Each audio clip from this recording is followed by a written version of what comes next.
7 a.m. here in the UK as I record this video, and children across the country are waking up to get ready for school. Why is this relevant? Well, the world is changing faster now than it arguably ever has. And as we enter this fourth industrial revolution, the One Young World Education plenary session asks, does the future of learning need to be reimagined? And I say, yes. Yes, the future of learning needs to be reimagined. And why do I believe this? Well, we live in a world now where information is readily accessible. We're all walking around with smartphones in our pockets. We have the power of the internet at our fingertips. Yet, our school system still tests children on their ability to be able to retain knowledge in their head. It's fantastic to be knowledgeable or a subject expert, yet testing a child simply on their ability to be able to regurgitate this without really being able to understand it or interpret it and apply it to different scenarios isn't giving them the macro skills which they need for the future.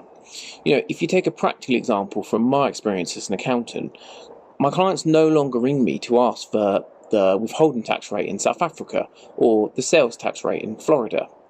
This information is readily available. They can Google it in seconds. Yet, what my clients do ring me for is for the practical experience of how to actually apply this knowledge and what it means for them.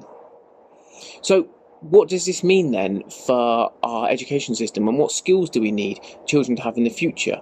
Well, this fourth industrial revolution is bringing with it artificial intelligence, big data and the Internet of Things. And what this means is the children of today will be doing, in the future, will be doing jobs which don't yet exist, solving socio-economic problems which we're not yet aware of, and curing illnesses which we can't imagine. The changes in the workplace over the last couple of years have already fundamentally overhauled the working world. What's it going to be like in 5, 10, 15, 20 years' time?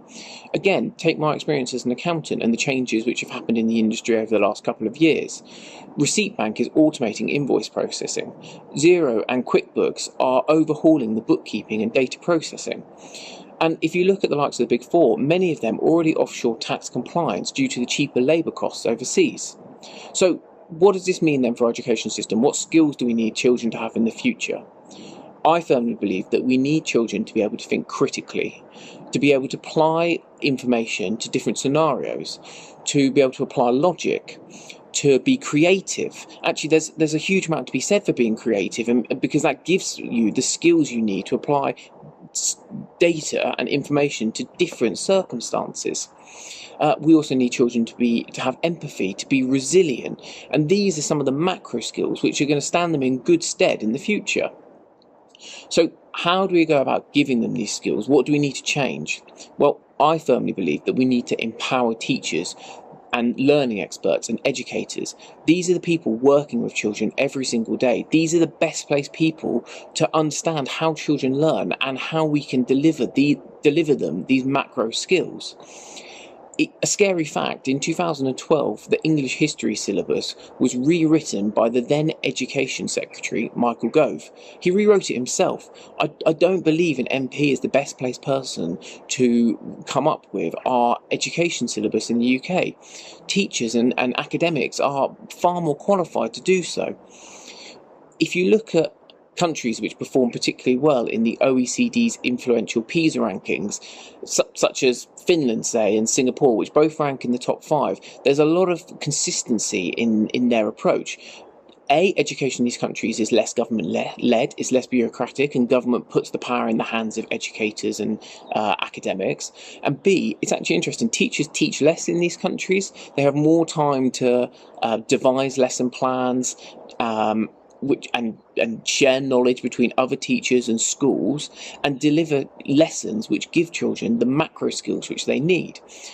I do firmly believe, though, that there is a role for industry and there is a role for accountants in this, and that role is to work with educators and academics to understand what jobs we see these children doing in the future and what skills they're going to need for those jobs. And then it's about working collaboratively with educators to give the children of today the skills they need to be the accountants of tomorrow.